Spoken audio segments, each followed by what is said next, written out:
Take some extra maternity photos. I don't think there's anybody that has said, I took way too many photos while I was pregnant. I feel like so many moms tell me that they regret not taking more pictures during their pregnancy.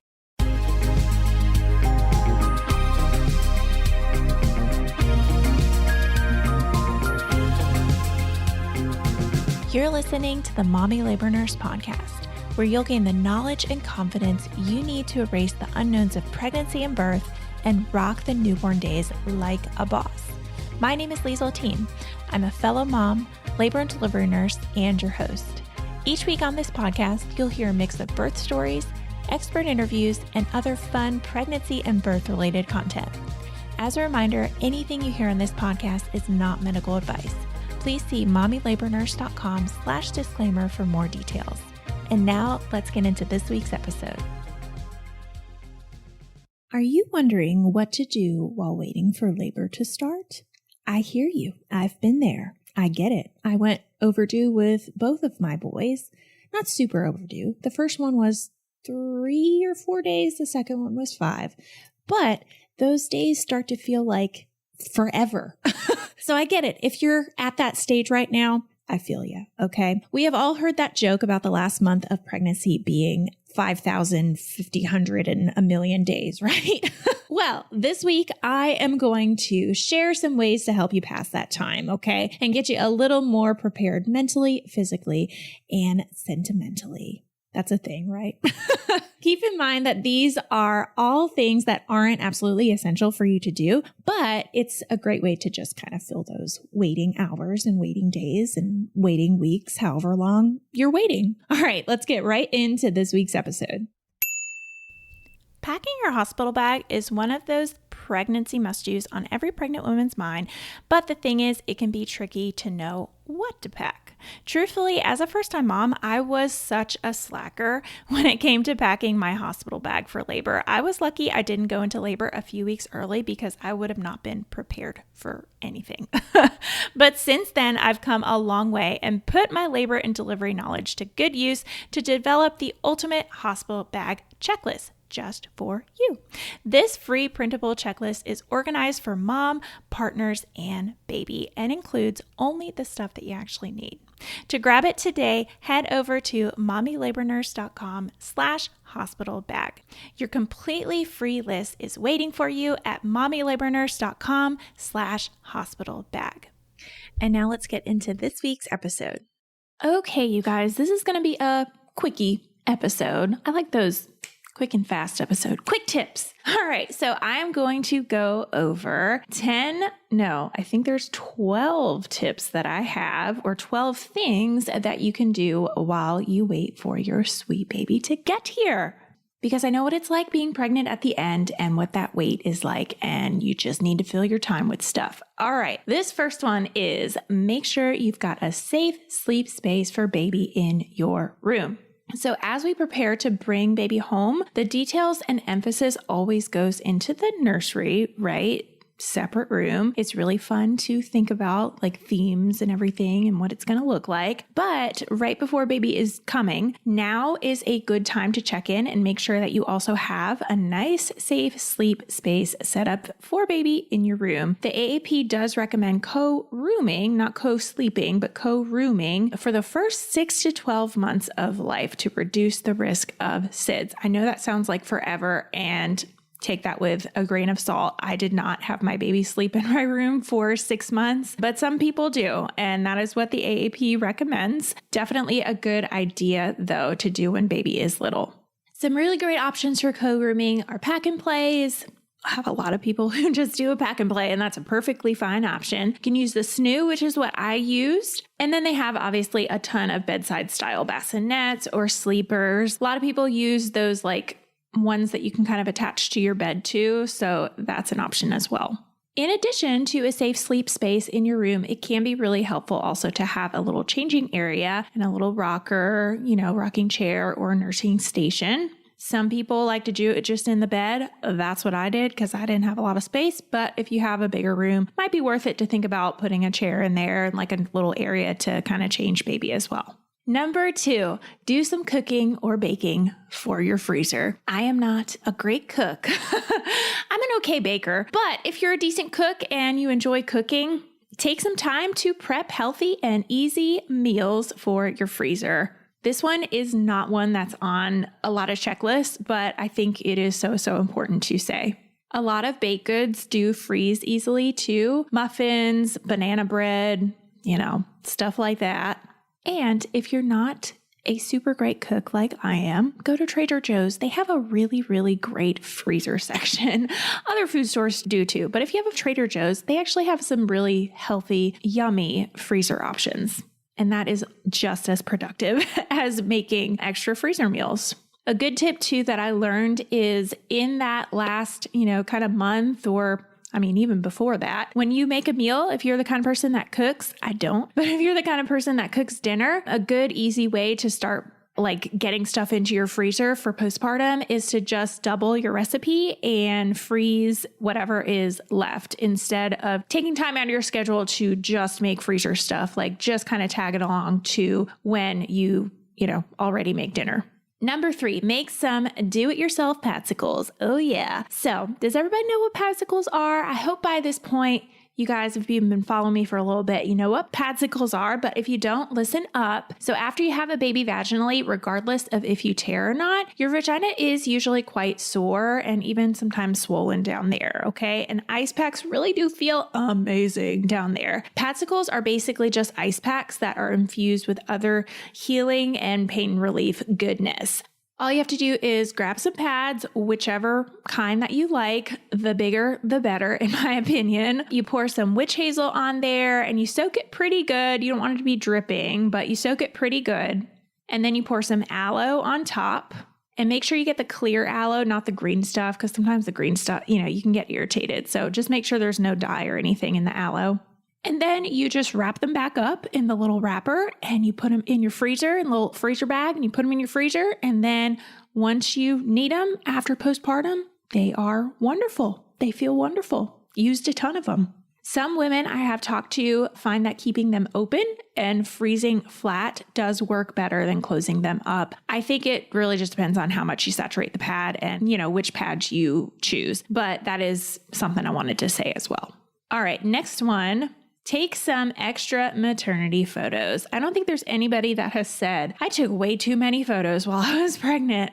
I feel like so many moms tell me that they regret not taking more pictures during their pregnancy. Even if you did do a maternity shoot earlier in your pregnancy, I encourage you to get some photos of yourself in your everyday life. I know a lot of you guys feel like you're really swollen. You feel like you're really swollen. You just don't feel like yourself at the very end. But I promise someday you are going to wish that you had some pictures of you when you were 9 months pregnant. It's just fun to look back on memories. So grab your partner, grab a friend, you can designate this to somebody. Say, hey, whoever, I really want some pictures of myself. Can you just be my designated picture taker when we're together? Number 5, I think we're on, have a special day for yourself. Okay, I cannot recommend this enough. Get a pedicure, eat your favorite food, go to your favorite restaurant, just try to relax and enjoy your final days with your bump, with your baby. Prenatal massages are also a wonderful activity for your final days, and so is reflexology. I did reflexology kind of the few hours before I went into labor. Really just anything that brings you joy. If you're not a pedicure person or a massage person, maybe you like to, do something else that's super relaxing. I just invite you to think about some things and just cram them all into one day and it will just be so nice. Number 6, go on a date night with your partner if you have one. So this is really important because it might be a while before you can do this again, right? And if you make it to your due date without going into labor, celebrate with a little due date date. I should coin that, due date date, instead of being disappointed, right? You're bummed usually on your due date because you're like, oh, I want to go into labor. But hey, be like, let's have our due date tonight, babe. So I have a couple of suggestions. So we already said the due date. You could do an induction or C-section eve date. Go on a little date the night before your induction or your scheduled C-section. You could have a foods to start labor date. I did one of those. Go somewhere that has really spicy wings and jalapeno poppers or pineapple or whatever. You could have a shopping for a baby date. My husband would not be super into that, but that would be fun too. Go somewhere that, has your favorite baby stuff and go shopping for a baby. And then movie night. Everybody loves movie night. All right, number 7, make something special for baby. The activity of creating something for your baby in these final weeks is such a great way to pass the time. It's a little keepsake that you and your baby will hold on to forever. I'm going to give you some ideas. But no, of course, whatever you decide, can be unique to you. So these are some popular ones. You could knit or crochet a little hat or sweater, blanket, booties, anything you want to crochet or knit. Create a little unique piece of art for their room. How cool. Like you could say, hey, kiddo, when I was pregnant with you, I painted this beautiful picture that's in your room. I feel like that's pretty cool. You could pull out your sewing machine if you have one. And if you know how to sew something, really the opportunities are endless. You can make clothes, nursery decor, changing mat, birth cloths, blanket, quilts, anything. You could create a little scrapbook. That's a very popular one, or a photo album, or, it's never too early to start a baby book. A lot of those baby books now too have a section in the beginning that you can write stuff about your pregnancy. All right, the sound of that baby crying means it's time for this week's segment of Birth It Up Babies. This one is from Instagram. She says, just wanted to drop in and say thanks for making your birth courses and info. I took your natural course. When my water broke at 37 and 5, I wasn't having contractions on my own, so I ended up being induced and eventually opted to have an epidural. Even though my birth was the opposite of what I thought I wanted, I felt so prepared and at peace with the way my daughter was born. I truly think your course made the difference between my birth feeling traumatic versus just a slight change of plans. Oh, I love that. That is that is exactly what I want you guys to feel like after you take my course and after you give birth. Like if you have something happen during your birth that you didn't expect to happen, I want to teach you about it beforehand so you are mentally prepared to handle those changes, because that is how we prevent trauma. Really, really and truly, that is how we prevent trauma. Are you interested in birthing without an epidural? Did you know that simply wanting a natural birth isn't always enough? Many mamas fall into the trap of wanting a natural birth without fully preparing for a natural birth. And often that results in an epidural and plenty of disappointment. And girl, there is nothing wrong with having an epidural, okay? Let's be clear. But if your dream is to go natural, you need straightforward birth education so you know exactly what it takes.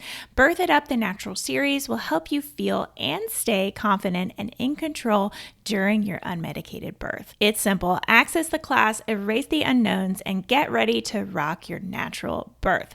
To learn more, head over to mommylabornurse.com/natural birth. That's mommylabornurse.com/natural birth.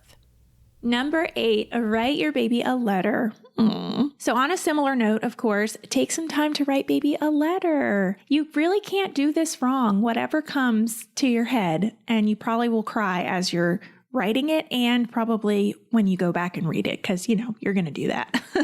I encourage you to write anything that you feel compelled to say, tell, or document for them. Make a little plan for when to give this letter to them later in life too. So some people do this and they write this to their kiddo and seal it, and then they don't open it, until they're 18 or something. So you could do that, or you could open it on their first birthday. I don't know, whatever feels good. It might even be the start of a tradition. You might want to write letters to them every year for their birthday, and then you give all of them those letters when they turn 18. I've seen people do that too, and it's super sweet. Number 9, talk with your partner about labor updates and birth announcements. Yeah, this is a conversation that is worth having. So one aspect of labor and birth that you may have not planned for yet is how you'll keep your family and your loved ones updated. Because if you have a family like mine, they're going to be very what's going on? What's going on? What's going on? And this might be especially true to should your birth take, an unforeseen turn and you want to update your loved ones pretty quickly, okay? Some people like to have one contact person who they can relay messages to, and then that person relays messages to everyone else. Or maybe your partner is perfectly okay with contacting everybody and just, communicating with everyone. Also, going along with this, you should also talk to your partner, if you have one, about who you want to tell directly after baby arrives and at what point you want it on social media, because that's important. And I've seen fights break out, like taking care of patients and somebody posts something and they're like, hold up, not good. So we definitely want to just clear that conversation too. Number 10, think about how you'll introduce your baby to your pets if you have pets. So this is another thing that some parents just, forget to think about, but cats and dogs often have some big feelings of their own when a new baby enters the family. I actually did have a professional dog trainer come on the podcast way back when, and I will link that episode in the show notes page too if you want to check it out. She gives some really, really great tips if you have a dog on kind of what to think about when bringing baby home and behaviors that your dog might do, that sort of thing. Number 11, try out your baby gear if you haven't yet. Yes. Oh my gosh. I can't stress this one enough, especially with your car seat. Okay. So hopefully by this point, you've got kind of the bigger things in place, like the crib, a rocking chair in the room. If you have that, like changing station, your dresser, all that stuff. You set up any bouncers or swings or whatever, and you even install the car seat.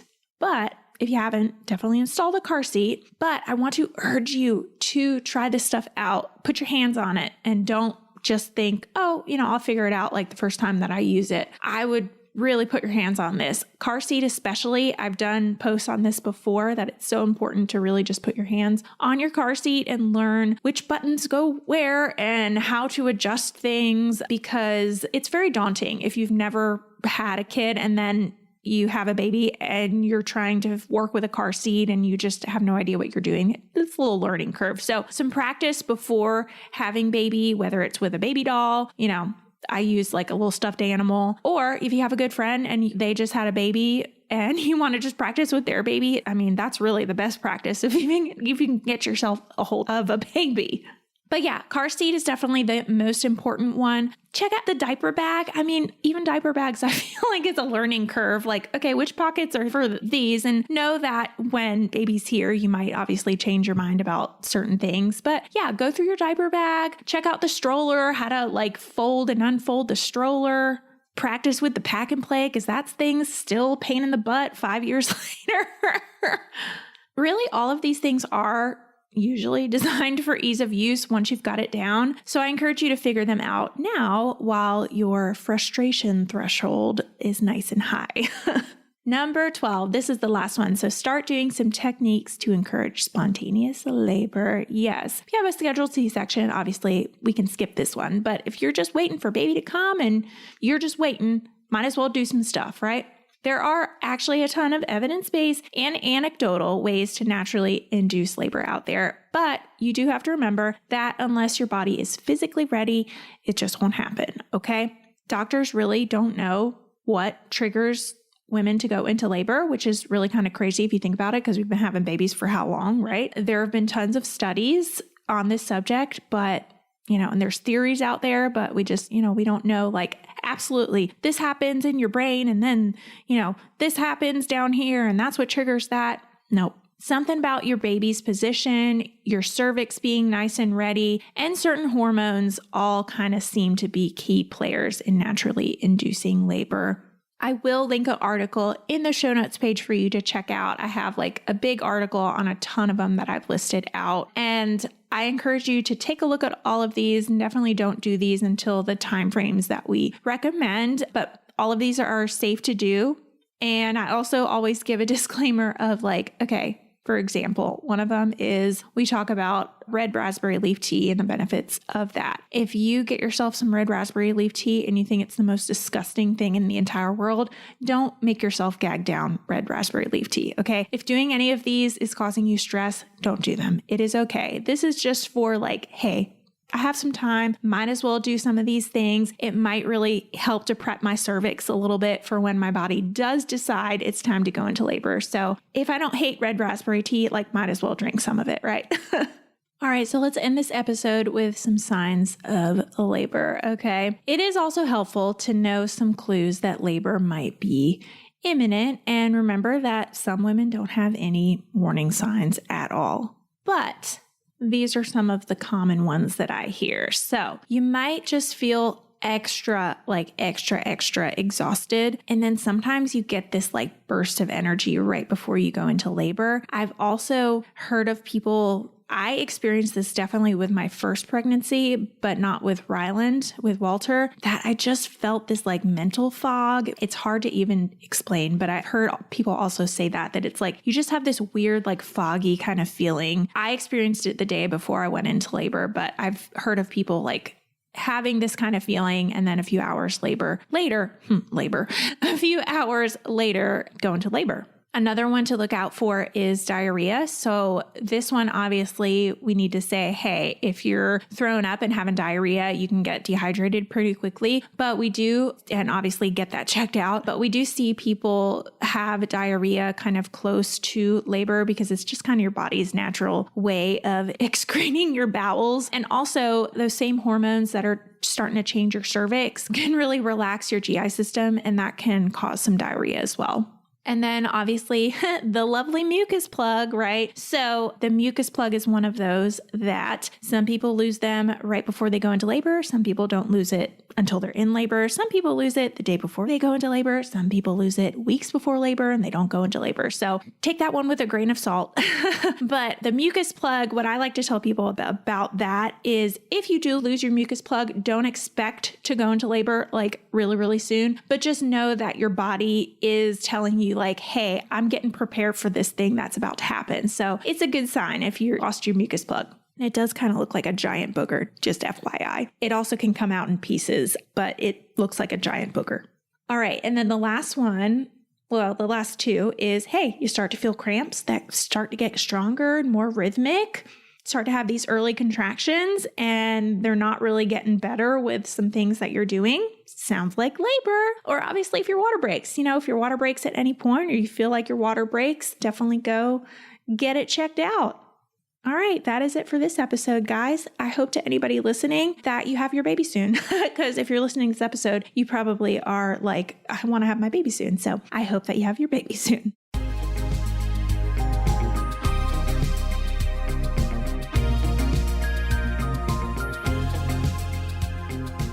All right, guys, that wraps up this week's episode. Thank you so much for tuning in and letting me be a part of your motherhood journey. It is truly an honor. If you like what you heard, don't forget to hit that subscribe button so you never miss an episode. And I love hearing what you guys think of the podcast. So if you're liking what you hear or you have a suggestion, I'd be so grateful if you'd go ahead and leave me a review wherever you're listening to help more mamas just like you find the show. What do you think? Are you starting to feel a little more confident about your pregnancy and birth? Well, if you want more, be sure to head on over to mommylabornurse.com/podcast for today's show notes and a library of episodes so you can keep getting educated before your upcoming birth. And while you're over there, be sure to check out the blog and learn about our online birth classes. Find it all and more over at mommylabornurse.com/podcast. See you next week, same time, same place.